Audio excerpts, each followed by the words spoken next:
Nu jā, nu viss sākās ar to, kad tu reāli paprasīji, lai to Kristīna atnes benzīnu. No sākuma es domāju, ka tev viņu vajag tikai mašīnai, lai ielietu, bet tad tu pateici, ka tu viņu dedzināsi.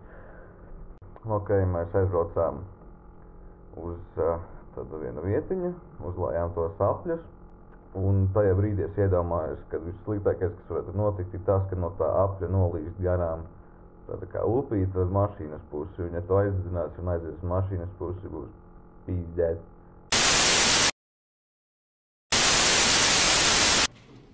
No sākuma viņš paņēma benzīnu. Es domāju, ka mēs kaut kur brauksim.